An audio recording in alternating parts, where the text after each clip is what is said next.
It seems to me you're a bit of a cowboy the way you're carrying on. You listening? Fucking listen to this.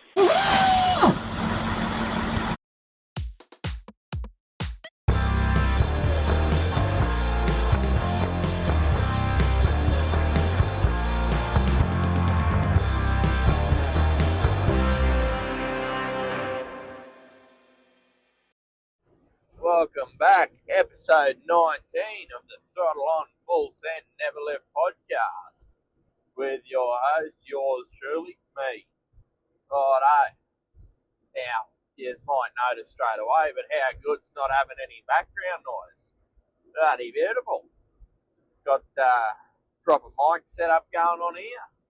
Nothing flash, but it's just got the little furry bit on the end, so you don't hear any background noise. How fucking good. I've had a few people say to me, the old background noise gets a bit old after a while, especially when you're listening to it on a car radio or something.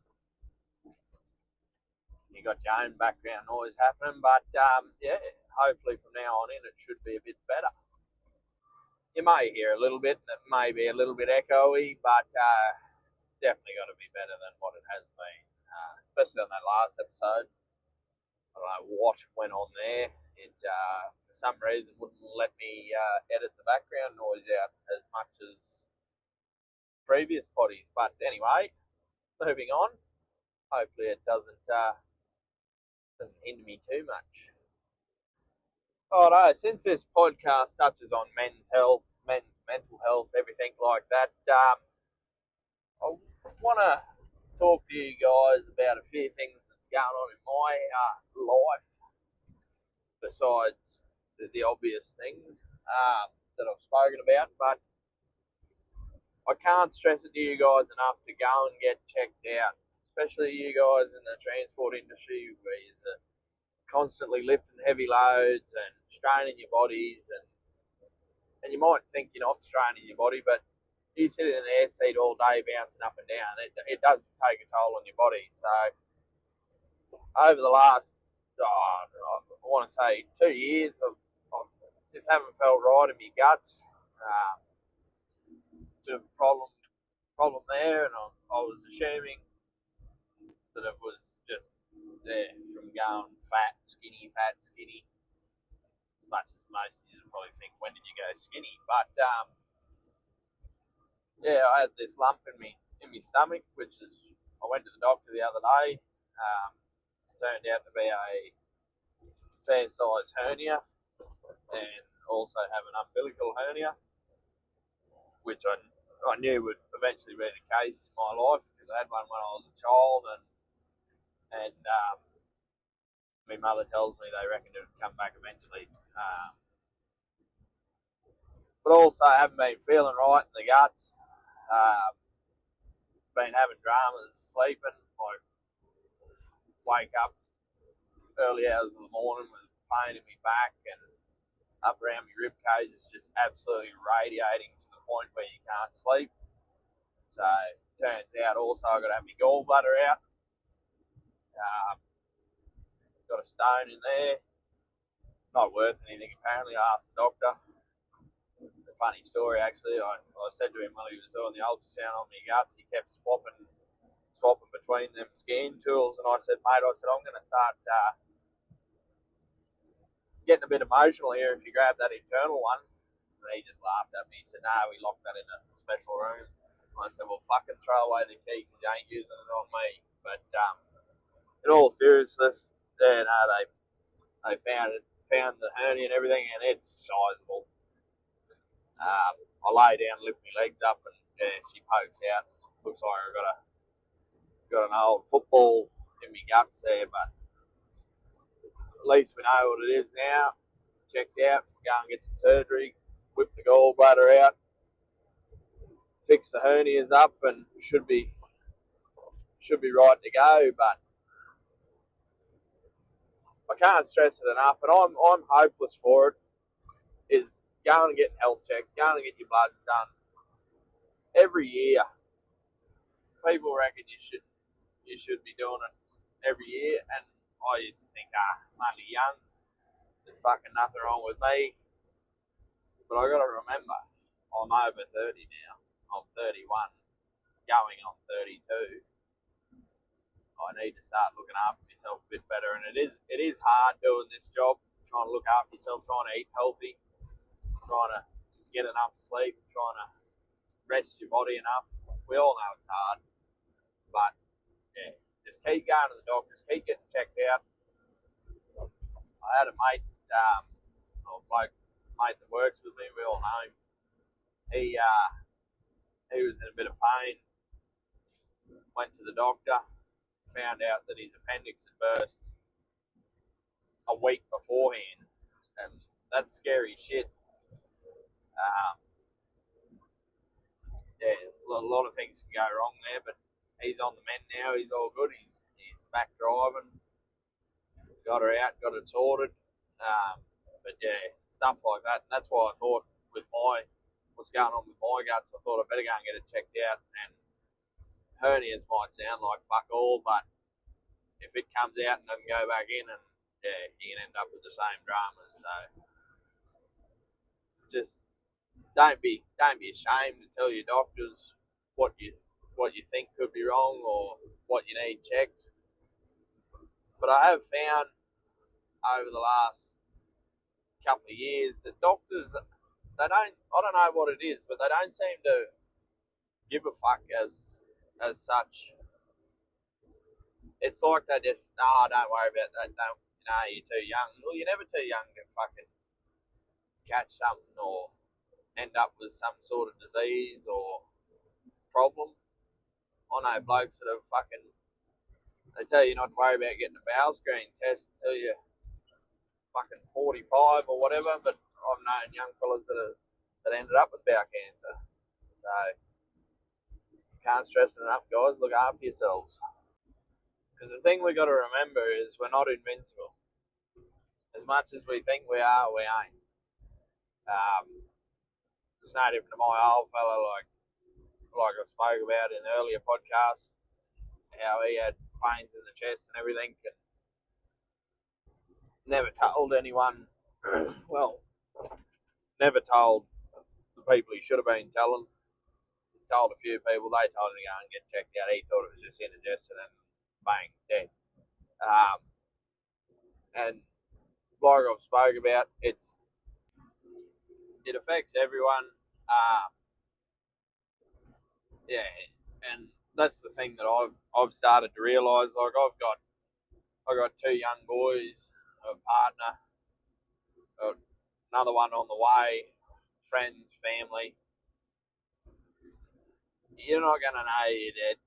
Everyone else is going to know, and it's going to hurt them. So, like I said, just look after yourselves. If you feel that something's not right, go and get it checked out. What's half an hour at the doctor, and it could save your life, you know what I mean? So just focus on that, and do if you're not worried about it, worry about it for your like I said, for your friends and family, because as much as you think people don't care about you, they do. So yeah, just take that on board and yeah, get yourselves sorted, get yourselves checked out. You don't have to stress anymore. They don't, especially with the rear end check. They don't. It's all a blood test now. That's all you're worried about. I got one of them on the weekend. Potentially could have to end up as the old school check, but we've got a few dramas going on there as well. But we won't go too much into that. Sort of stressing me a little bit. But yeah, go and get your bloods done. Get a health check every year, and get on the mend if you feel that something's wrong. Rightio. Now I don't want to jinx it, but I don't know if it's just me or what the go is. Some may call it global warming, but I feel as if we haven't had a proper fucking winter yet compared to other years. Like especially where we are in Toowoomba there, holy fuck. Most of the time you can't feel your fingers or anything. Wake up in the morning, she's frosty, iced, up. But yeah, I haven't. We haven't experienced that yet. I don't know about the rest of the country, but yeah, it seems strange to me. If this is fucking global warming, well, I'll take it, especially in winter. Oh, fucking, I'll be regretting that in the summer months. But anyway, is what it is. I don't mind the cool. You can always get fucking warmer. But yeah, I've just found this season hasn't been as cool as previous years. I don't know, it might be getting tougher. Fucking doubt it though. I hate the cold. But yeah, off the back of that, bloody had the boys on the weekend, and like I say, every time had a bloody blast.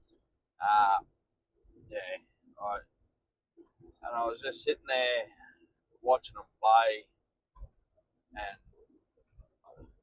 I just thought to myself, like, this is it. This is what it's all about. This is what I live for. And I know I say that a fair bit, but it just hits me every time we're sitting there playing or I'm watching them play, and they've both got their own little way of doing things, and stirring each other up, and just makes you laugh with some of it. My youngest fella, Mrs. reckons he's got the same side eye as what I've got, and he does, cheeky little bugger. You tell him not to do something, he just looks at you. You think, you cheeky bugger, you're going to be exactly like I was. Don't know if that's a good thing or a bad thing, but yeah, I can't get enough of it. And like I said in the last podcast about people fighting for their kids and being in their kids' lives, and if you're not fighting for it, well, what the fuck's wrong with you? Like, how could you not want to be a part of that? Every little milestone, every little everything. It just, yeah, I don't know. It's just a feeling that I've just haven't gotten over yet. I'll never get over. I think that's just part of being a father or a mother or whatever, whichever your situation is. You just, yeah, it's one of them things that you just sit there and think to yourself, I'm doing all right. I'm doing okay. I got a message from a bloke today, and he told me that he just come out of a pretty feisty custody battle, and he gets to see his little one every second weekend and that. And I thought to myself, how bloody fucking good is that? And that's what it's all about. And like I said to him, it's a long fight, but there's always light at the end of the tunnel, and that light's worth fighting for.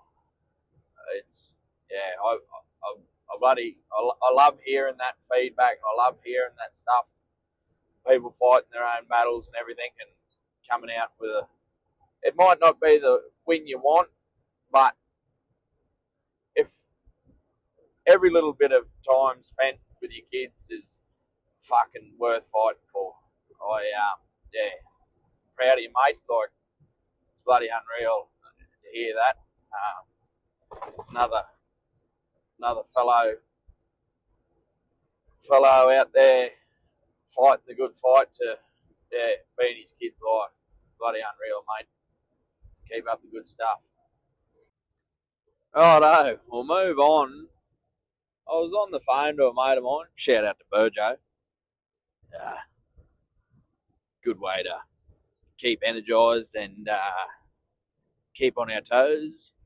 We were having a conversation a bit earlier on the phone there, just chatting away. Now, mind you, both of us, he's up north here as well. I'm on my way up north, and both got a camp out in the middle of nowhere. And we started spinning a few yarns of some of the wildest shit you've seen on the road, or spookiest shit you've seen or had happened to you, and everything like that. And I don't know if you guys remember fair few episodes ago, I think I told the yarn of my old fella parked at noon do there and whatever entity it was or whatever it was shaking his crates and that. Yeah, well, yarning intrigues me as to what some of the spookiest shit is have had happen to us on the road.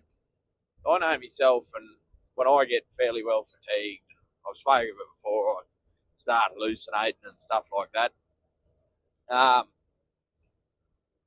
Has anyone ever experienced, and people probably think you're fucking off your head, a bit of sleep paralysis? I know myself, and I get fucking proper chronically fatigued.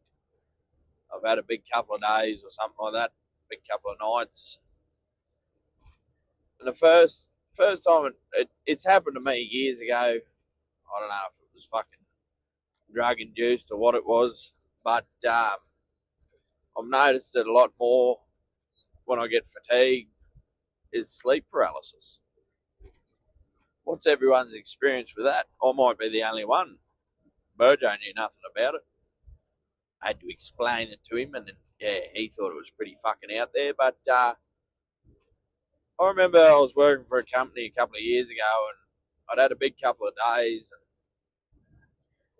I was starting to think, and it sounds silly, but I was starting to think that I was getting schizophrenia or starting to hear voices, and I thought, fuck, I'm losing the plot here. This isn't good. But anyway, I'd lay there in my bunk, and I'd try and go to sleep. And you know when you're in a crowded room, like in a bar or something like that, and you can hear people talking, but you can't decipher what they're saying, and it's just noise. Well, I used to get a bit of that, but what would follow that when I'd finally drift off was sleep paralysis. I don't know how many people suffer with it. I haven't read the statistics. I'm not a doctor. I'm just going off my experience. My experience has been pretty fucking hairy. The first time I ever experienced it in the truck from being proper fatigued, I was laying in my bed in the bunk there, and I just pulled up, could hear all that noise like I just spoke of, and I must have drifted off. But anyway, when I come to, the first thing I noticed is I couldn't move, and that something was trying to grab me. I could see this dark, shadowy figure trying to grab me. And I thought, what the fuck is that?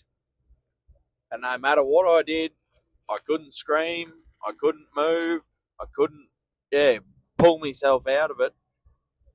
And then, just suddenly you come out of it and you're all good, and the shadowy figure went away, and I was like, fucking, that is, a bit how you going. And what brought me and Burjo to be talking about it is I had it the other night, and I had my curtain zipped down. As you know, with these Kenworths, got two curtains, you pull together and zip him down the middle. I was laying there, and I wasn't even that fatigued, but for some reason I was thinking about this sleep paralysis. I was like, shit, I haven't had that for a while. And it must have been playing around in my mind. Anyway, I sort of come to, and I noticed I couldn't move, and I thought, here we go. And I knew I had it, and I thought, this is strange. But I sort of glanced down with my eyes, because you can't move your head or anything. I glanced down with my eyes, and I could see this shadowy figure trying to grab me from underneath me curtain. And I'm fucking trying to move and scream, and nothing's happening. And then I eventually got myself to sit up eventually and come to. And it's quite it's quite confronting. It's it's not the funnest fucking ordeal, I can tell you that much. So I was just thinking, and feel free to message in with what's happened to you, or what you've seen on the road, or spooky shit like that's happened to you. I know sleep paralysis is a medical thing. It's not just a fucking paranormal thing or anything like that. But it's basically your mind's awake, but your body's not. And your mind can't tell your body to wake up as much as you try. So it's not fun. It is fucking quite scary. But let me know what creepy shit has happened to you guys. It'd be interesting to hear a few stories from the road. things you've seen, things you've heard, especially when you're out there checking your cattle in the middle of nowhere. I do the old run around. Fucking shine the torch up, down, left, right, fucking back in the truck, lock the door, fuck that. Nah, it's not that bad, but yeah, it's not the dark that scares me, it's what's in it, what might grab you. And it doesn't even have to be spooky, paranormal shit. Like, a lot of shit opens your eyes on the road. And it makes it hard because a lot of people won't believe you with some of the stuff that you see. And sometimes you think to yourself, I don't even believe what I just saw. But, like for instance, I know I told a yarn a while ago, a few potties back, of the old puma I seen on the side of the road, mountain lion. It turned out to be a tuft of grass. But a couple of months back, I was in between Inverell and Warrialda. And I was on the phone to the missus, and I had to be back somewhere. And I wasn't tired, wasn't fatigued, wasn't hallucinating or anything silly like that. And I was talking away, and next minute I said to the missus, I said, what the fuck was that? And no word of a lie, and you believe what you want to believe, and if you don't want to believe me, fucking too easy. But you've heard stories of the big black cats, panthers getting around in Australia. The circus let them go, or the army let them go years ago. All them stories. No word of a lie. I come round a bend, and there was something in the middle of the road, and then my light shone across it, and it took one big leap from the centre white line right to the fucking white line on the edge on the fog line. And that's when I said, what the fuck was that? And it sat there, and then it done another pounce into the grass, and no word of a lie, it was a fucking cat. Well, what I assumed to be a fucking panther, the size of a German Shepherd. No word of a lie, I shit you not. I can spin a good yarn, but fucking, yeah, this one's true. And I thought, holy fuck. And the missus is going, what? I explained to her, and she's like, no. I said, I'm fucking dead serious. And I am. And it just makes me wonder, and it makes you wonder when you drive along the roads, like, what the fuck could be out there? You don't know. Like, you hear all these yarns from different people about panthers and pumas. Fucking, if you want to go right into it, yowies in the Pilliga and shit like that. How do we know they're not telling the truth? I know people say, oh, where's the fucking footage? But when you're driving along, you're not going to fucking film something like that. And if it's something that not commonly found in Australia, it's not going to fucking hang around for you to get your phone out and film it, especially if it doesn't see people very often. And it's never in the most populated areas, so yeah. But yeah, that spun me a bit. So yeah, yarns like that, send them in. I want to hear them. My old fella, he like the yarns that I told that he used to tell me, like shit like that. I love that sort of stuff because it just makes you think what's out there. You're obviously not alone, but yeah, what is out there? And I don't want to sound like that off-tap fucking truck driver that's thinks the aliens are coming to get him, but just yarns like that. Let us know. I want to hear them. Like the old Pilliga Yowie yarn, like that's been around for fucking. Oh, I don't know. My old man used to tell me yarns about that. Read a few stories. Pilliga Yowie, the hairy man, or shit like that. I remember my old man telling me a yarn. They had a bit of a back in the 80s. Had a bit of a roadside party there in the Pilliga there. Fucking pulled up one night. I can't remember who was there. I don't know who. I can't even remember who he said was there and who'd be able to vouch for the story. But my old fella said he woke up there one morning after having a few too many beers on the side of the road there, and he reckons he was busted for a shit. Anyway, he flew into the scrub there, Anyway, he reckons he fucking took this shit and he looked back. He said this thing would have been about a foot long. And he thought, fuck me. Anyway, he fucking had the bright idea. He ran back to all the fellas at the trucks and that. They were all just climbing out of bed. He said, fucking, you're not wrong about them yowies. Come and have a look at this. Anyway, fucking everyone followed him into the scrub there. He said, fuck me dead. He said, fucking yowies are in here. Look at the size of that fucking thing. Oh, you dirty old bastard, they reckon. I could just imagine him. He would have had that fucking grin on his face. But, yeah, I've never had any.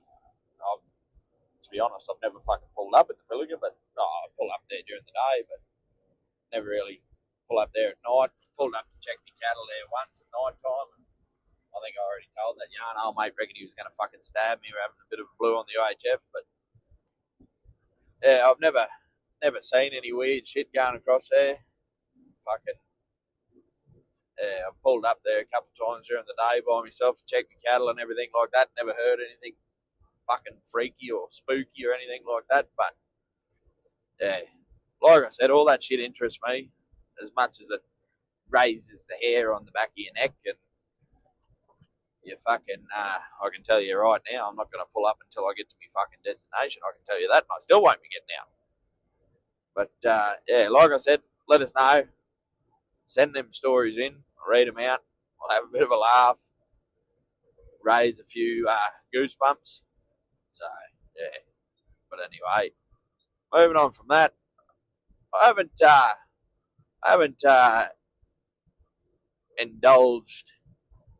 dabbled in a poem for a while. You know, it's not some of my finest work, this one, but sort of one that hits home for a lot of us. It's called The Road Train Drover. The road train drover heads off at night with a freshly packed lunch and a kiss from his wife. As he pulls it into gear and heads for the west, his wife wishes him well and hopes for the best. For not many people understand the job of driving all night and looking after the mob, or staring into the sun and chasing white lines, or looking out for scalies to dodge logbook fines. A lot of men say they're living the dream, but I sit here and wonder of what they could mean. For a land that's so barren and a drought that's set in, a lot of men's patience has surely worn thin.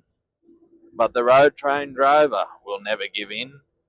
For cattle that can't stand, he'll do anything to see them walk off down at the sale. And if one's left behind, he feels like he's failed. 'Cause the man has a heart as big as a horse. He's a man you count on. He's a road train drover, of course. Yeah, I reckon that. Sorry, I reckon that relates with a lot of people in the cow carting industry. You never want to fail. You always want to see them get to their destination, even though sometimes their destination's wouldn't be the fucking destination that I'd like to end up at, but that's just the way of life, and yeah, that's the way it is. But a lot of people think you're cruel with what you're doing, but like I've said, you got to be cruel to be kind sometimes, and just because they're going to meet the end doesn't mean we can't get them there in one bit and let them have a drink of water and a bit of a rest. So yeah, fuck, I wrote that about, I don't know, 2-3 years ago, probably 3 years ago, I reckon, if not longer than that. Just come to me one night driving along, thinking I was a road train drover. Probably had a fucking B-double on. But anyway, righto, I reckon that'll probably do us for tonight. Nearly at my destination. About time to pull up and have a bit of a blow and get ready for the day ahead tomorrow. I won't loosen up or pepper your ears anymore. Give you a fair workout on the last potty. Went for an hour or so. We'll just round this one off at about half. Righto, guys. Like I said, look after yourselves. Go and get your health checks. Get your mind right, your body right, and we'll keep moving forward. Righto, catch yous. Hey, legends, if you're enjoying what I'm doing and you like what you're hearing and you think it's some good chat, make sure you hit us up on the socials, get on the Facebook page, give it a like, give it a follow, share it around. And if you're listening on whichever platform you choose to listen to, give it a follow, give it a like, give it a share, give it a subscribe, and just remember, never live. Thanks, guys. Appreciate it.